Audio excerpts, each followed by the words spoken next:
अस्सलाम वालेकुम नाज़रीन, अल्लाह ताला से ये उम्मीद करता हूँ कि अल्लाह ताला ने आपको जहाँ पर भी रखा होगा अपने हिफ्ज़ अमान में रखा होगा। 2 दिसंबर 1988 की रात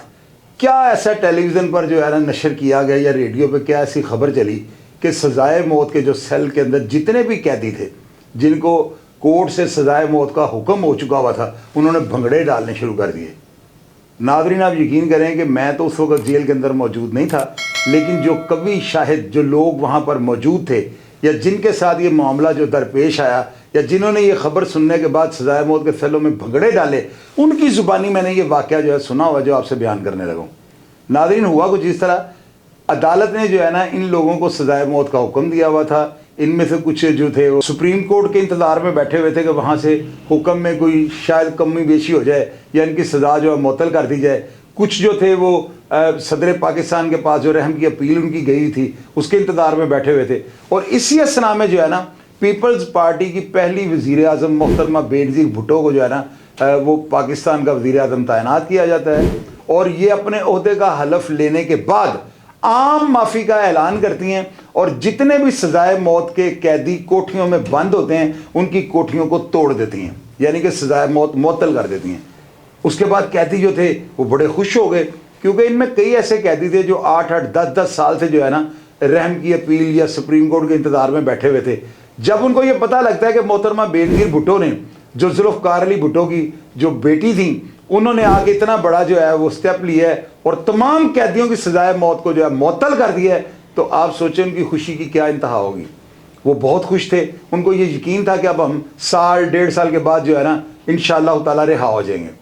कैदियों को जो है फौरी तौर पर शिफ्ट किया जाने लगा, उनको सजाए मौत के सेलों में से, उन जंदानों में से जहाँ पर रह रह कर जो है ना वो अपनी मौत और ज़िंदगी की कश्मकश में जो है ना टाइम गुजार रहे थे, वहाँ से उनको निकाला जाता है। वो अपने सामान को उठाते हैं और यकीन करें नाजरीन, लोग ये बताते थे कि ऐसा एक आलम था कि लोग एक दूसरे को पाँव के नीचे दे रहे थे कि कहीं ये ना हो कि जैसे हम अगर अंदर रह गए तो हमारी जो है सजाए मौत ही ना टूटे। लोग जोक दर जोक जो है भागते हुए बैरकों में आ रहे हैं और लोगों ने अपना सामान वगैरह शिफ्ट किया और उनकी खुशी की कोई इंतहा ना रही।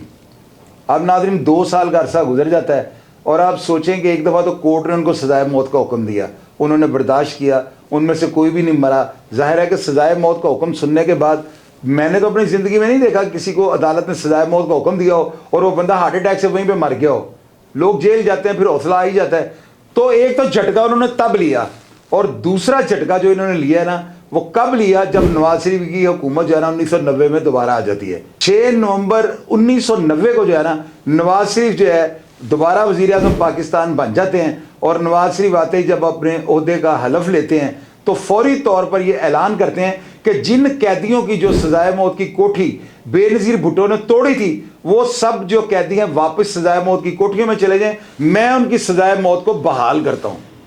तो नाज़रीन, ये क्या जो है वहाँ पे क्या आलम होगा। अब ये एक दफ़ा सोच के देखें कि वो कैदी जो ज़िंदगी से मायूस हो चुके हुए थे, बेनज़ीर भुट्टो ने आके उनके अंदर जान डाली और उनको दोबारा एक जो है ना नई जिद्दत उनको बख्शी कि वो अपनी ज़िंदगी और आसाइश आराम के बारे में सोचना शुरू कर देते हैं।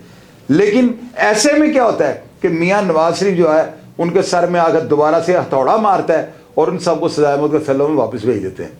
नाज़रीन, आप यकीन करें, कैदी बताते हैं कि सारी रात ये लोग जो है ना नवाज शरीफ को बद्दुआएं देते रहे और ये कहते हैं कि यार इस बंदे ने हमारे साथ जो किया ना अल्लाह ताला इसको पूछे। अब उसके बाद क्या होता है, ये कैदी जो है ना इनका चूँकि वज़ीर आज़म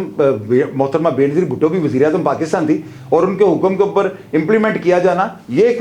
कानून होता है कि वज़ीर आज़म कोई आम आदमी तो नहीं होता। फिर ये सुप्रीम कोर्ट में समरी लग गई, रिट हो गई। अब इसके बाद क्या होता है, कैदी जो है ना उस अपील का इंतज़ार करना शुरू कर देते हैं जो नवाज शरीफ के इस हुक्म के अगेंस्ट जो है ना कोर्ट में हाई कोर्ट या सुप्रीम कोर्ट में दायर की जाती है। फिर कुछ अर्सा के बाद जो है ना सुप्रीम कोर्ट इस बात को और इस कानून को बहाल रखती है कि मोहतरमा बेनज़ीर भुट्टो चूंकि एक वज़ीर आज़म थी और वज़ीर आज़म के हुक्म को जो है ना इस तरह पांव तले नहीं रौंदा जा सकता, तो लिहाजा मोहतरमा बेनज़ीर भुट्टो ने जिन कैदियों की सजाए मौत को माफ़ किया था ना, कोर्ट उस आर्डर को बहाल करती है। तो उन तमाम कैदियों के अंदर जो है ना खुशी की लहर दौड़ गई और वो यही खुदा से दुआ करते थे कि या इलाही कोई ऐसा वक्त आए कि हम अब तीसरा वज़ीर आज़म आने से पहले रिहा हो जाएं।